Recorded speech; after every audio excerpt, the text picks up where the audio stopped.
জগন্নাথ না টানলে হয় না। আমার পুরিটা ভালো লাগে। চলে যাচ্ছে নাকি? তুমি চলে যাচ্ছ ভাই? শুভ সকাল। আশা করি আপনারা সকলেই ভালো আছেন। শিল্পী লাইফস্টাইলে আবারও হাজির হলাম একটা গোটা দিনের কিছু সুন্দর মুহূর্ত নিয়ে। এই দিনটা কিন্তু মানে এই যে সকালটা, এই সকালটা হলো ক্রিসমাসের পরের দিনের সকাল। মানে সারা রাত ধরে সবাই এত গল্পগুজব করে ঘুমিয়েছি, আবার সকালবেলা উঠেও কিন্তু সেই গল্পেই সবাই মেতে উঠেছি। এই বান্ধবী বলছে ওর মুখ দেখাবে না। সকাল 10টার সময়, সকাল 10টায় এখন চায়ের প্রস্তুতি চলছে। এই যে এদিকে চা বসানো হয়ে গেছে, এখন বাজে সকাল 10টা বাজে। কটার সময় ব্রাশ করছিস? সকাল 10টায় ব্রাশ হচ্ছে, আর এই ম্যাডাম এখনো ব্রাশ করেনি। আমার হয়ে গেছে। এই যে শর্মিষ্ঠা রুটি বেলছে, আর শম্পা কি করছে? রুটি ভাজছে। আর আমি চা করেছি। আমারটা আমি কিন্তু আমারটা দেখাতে পারিনি। 1 কাপ চা করেছে। হ্যাঁ, তা আমার 1 কাপ করতে দিয়েছে, তাই আমি 1 কাপ করেছি। বেশি লাগবে না, তাই আমি নষ্ট করবো কেন? আমি দেখিয়ে দিতাম না। এই যে আমি এখন শম্পার কাছ থেকে কি করে অনেকগুলো রুটি করতে হয় সেটা শিখে নিচ্ছি, আমি পারি না। সোনাই আর সোনাইয়ের বন্ধুরা মিলে এখন কিন্তু খেতে বসে গেছে। চাটা খেয়ে চলে এসেছি একটু রাস্তার দিকে। এত সুন্দর এখানকার পরিবেশটা, সত্যি আমার খুবই ভালো লাগলো। এই যে ওদের বাড়ির সামনেটা এরকম মাঠ রয়েছে, সর্ষে ক্ষেত, আর ওই পাশেই রয়েছে একটা পুকুর, আর এই যে রাস্তা, আর এই যে ওদের বাড়ি। বাড়ির মানুষগুলো এত ভালো। আর সকালবেলা কেউ যেতে দিল না, বললো যে সকালবেলা এখন তাড়াহুড়ো করে ব্যস্ত হয়ে কাউকে যেতে হবে না, দুপুরবেলা খাওয়া দাওয়া করে তারপর যেতে। তাই জন্য থেকে গেলাম সবাই বান্ধবীরা মিলে। যে দাদা চেয়ারে বসে খাচ্ছে, আর এই দাদা কোথায় বসে খাচ্ছে? খাওয়া দাওয়া শেষ করে আমরা একটু বাইরে বেরিয়েছি সবাই মিলে, একটু এখানকার জায়গাটা ঘুরে দেখব, মানে এখানকার পাড়াটা। তো দেখি কি, এই যে গাড়িটা, এই গাড়িটা কিন্তু একদম নতুন, আর যে চালাচ্ছিল তারও নতুন হাত। তো আর কি, ব্যাস গাড়ি সঙ্গে সঙ্গে মানে এমনভাবে চালিয়েছে, পড়ে গেছে এই গর্তটার মধ্যে। হালকা মানে রাস্তার পাশেই একটা ছোট মতন গর্ত রয়েছে, সেখানে।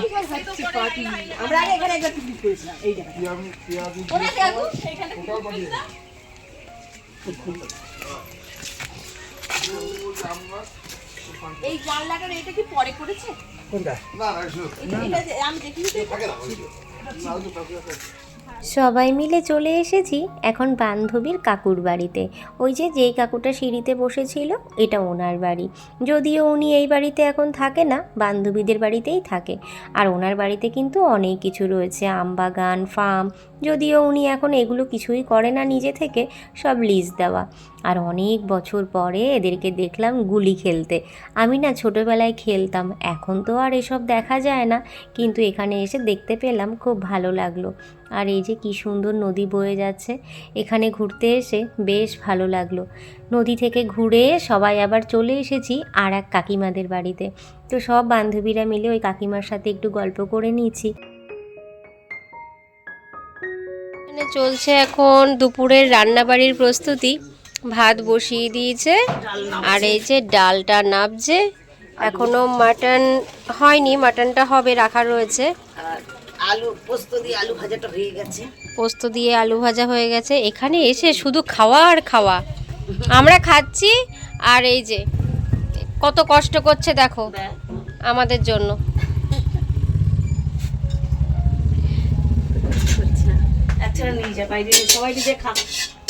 রান্নাঘরে এসে কলা দেখে আর লোভ সামলাতে পারিনি, এই যে 1 ছড়া কলা এখন বাইরে নিয়ে গিয়ে সবাই মিলে খাবো।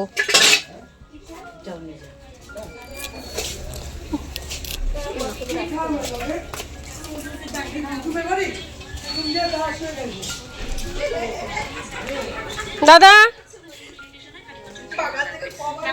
একটা, সব নেওয়া যাবে না, একটা একটা গাছের। নাও।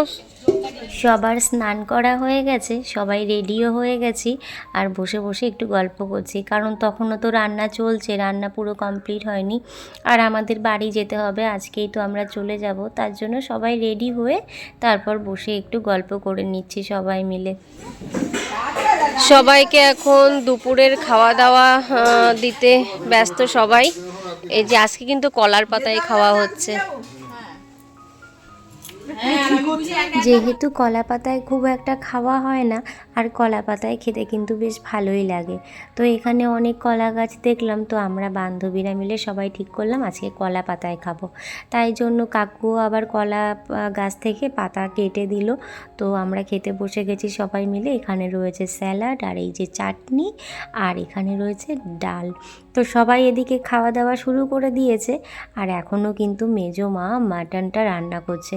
আসলে মাটন রান্না করতে মানে অনেকটা সময় লেগে যায় না, সেদ্ধ হতে একটু সময় লাগে, তাই জন্য এদিকে রান্না চলছে। আসলে আমরা সবাই তো এখন বেরিয়ে যাব, তার জন্য মেজো মাও খুব তাড়াতাড়ি করে রান্না করছে, কি আর করা যাবে। তবুও যতটা হয়েছে আমাদের সবাইকে আগে আগে খেতে দিয়ে দিয়েছে, আমরা সবাই যেহেতু বেরিয়ে পড়বো তাই।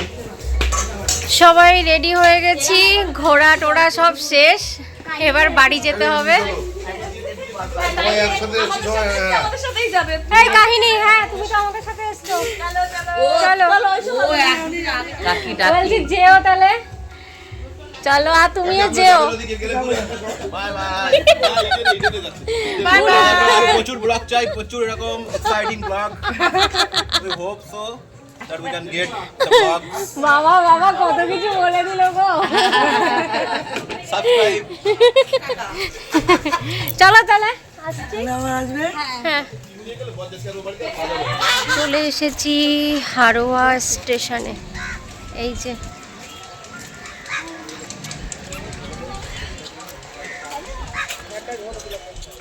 কোথাও যাওয়ার সময় আমাদের সবার মনে যতটা আনন্দ থাকে, ফেরার সময় কিন্তু তা মোটেই থাকে না। সবার মনটা একটু খারাপ, সবাই আবার আলাদা হয়ে যাব। আর এই যে পৌঁছেও গেছি আমি আর সোনাই ঠাকুরনগর স্টেশনে, এখন শুধু বাড়ি যাওয়ার অপেক্ষা। বাড়িতে তো এসে গেছিলাম সন্ধ্যাবেলা, এসে আগে সন্ধ্যা পুজো দিয়ে নিয়েছি, তারপরে আলু সেদ্ধ ভাতটাও করে নিয়েছিলাম। সোনাই একটু রেস্ট নিয়ে নিয়েছে, আমিও একটু রেস্ট নিয়ে নিয়েছি, কারণ দুদিন অনেক আনন্দ ফুর্তি, অনেক মজা, অনেক ভালো মন্দ কষ্ট সব কিছুই হয়েছে। আসলে ঘোরা মানে যে শুধু আনন্দ করা সেটাও না, একটু কষ্টও তো আছে, কিন্তু কষ্টের মধ্যেও না অনেক আনন্দ হয়েছে, একটু জার্নি হয়েছে, এই যা। কষ্ট বলতে ওখানে তো কোনো কষ্টই হয়নি, ওখানে তো খুবই আনন্দ করেছি, কিন্তু একটু জার্নি হয়েছে। সোনাইকে ডেকে ডেকে নিয়ে আসলাম, এই যে এখন খেতে দেব, খেতে দিয়েও দিয়েছি, ও এখন খেতে বসবে আর আমিও একসাথেই খেয়ে নেব। সারাটা দিন খুব ভালো কাটালাম, গতকাল দিনটাও খুব ভালো কাটিয়েছি, আজকের দিনটাও খুব ভালো কাটিয়েছি। তো ভিডিওটা হয়তো আমার পোস্ট করতে করতে একটু লেট হয়ে যাবে, কারণ এডিট করতে একটু সময় লেগে যাচ্ছে। যাই হোক, চলুন তাহলে আজকের ব্লগটি এখানেই শেষ করছি। আমার ব্লগটি যদি ভালো লেগে থাকে অবশ্যই লাইক কমেন্ট করবেন, আর যারা নতুন দেখছেন প্লিজ আমার চ্যানেলটিকে সাবস্ক্রাইব করে দেবেন। সবাই ভালো থাকবেন, সুস্থ থাকবেন, দেখা হবে পরের একটি ব্লগে।